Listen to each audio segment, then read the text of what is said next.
Hey, what's up? This is Todd Smith. I'm back with another video. In this video, I want to talk about what I feel might be the most overlooked aspect of any recording studio. It doesn't make sound. You don't jack any sound into it. No synthesizers will even go on it, but it supports you, your livelihood, and your long-term health, and that is the chair you choose to have in your studio. I'll have to 100% admit I spent way too long in a garbage chair. So I know the difference from being long-term in a really low-budget bottom barrel chair with pretty much no pads left in it to now upgraded to a full mesh, actual supportive, adjustable chair. And to me, the difference is night and day in my studio. Before we jump into this topic, I need to thank you for taking the time to check out this video and support my content. Without your viewer support, Patreon support via Bandcamp, and just general views, I would not have the motivation to pump out content pretty much every single day, push my dreams forward, and I can't thank you enough for that motivation.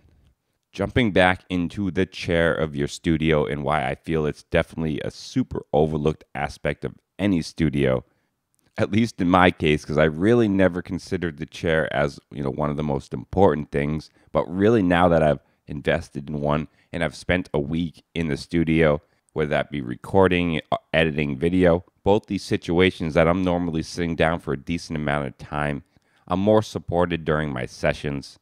And in return, my sessions actually last longer because I'm more comfortable during those sessions. I know many times with my old chair, I would end up cutting sessions short that would probably be longer. We're so obsessed with things that make sounds that maybe our synths can go into, whether that be racks or stands. Studio monitors, effects, synthesizers. I mean, all these things come first when you think of the studio. I think there's a huge group of people like me that the chair doesn't even come in mind. The reality is your health is very important. You only have one back. Now, there's tons of chairs out there for you to choose from. I mean, really, you don't have to go super big. I went a little pricey because this chair is multi-purpose. It serves my gaming sessions for my computer, and it serves my studio sessions for my music. So I did pay a little bit of premium for this chair to have a little bit of extra added features. You definitely can find an amazing chair, almost exactly like what I'm using right now, a clone, as they would say, for under $200. I personally would not recommend those gaming bucket chairs, for at least for your studio. They're probably not the best situation when it comes to adjusting. They don't really have a super lot of give in the padding. I personally feel mesh has the best reaction to your back, keeps you coolest. Again, I went a little pricey on this mesh chair. I get full adjustable head support. I have back lumbar support. I can adjust my seat forward and backwards, and I can recline my back.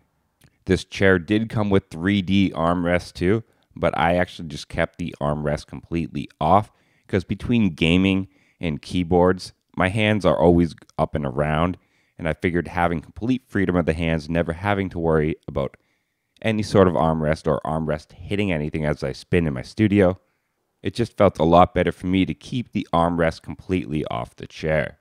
If you do like the design and look at this chair and you're interested in maybe the budget version of it, on paper, the only thing the cheaper version doesn't have is the ability to slide the seat forward and back. That's just an example of what I own, the cheaper budget version of it. Like I stated, you have tons of options, whether you go with mesh or different style of chair. That is 100% up to you.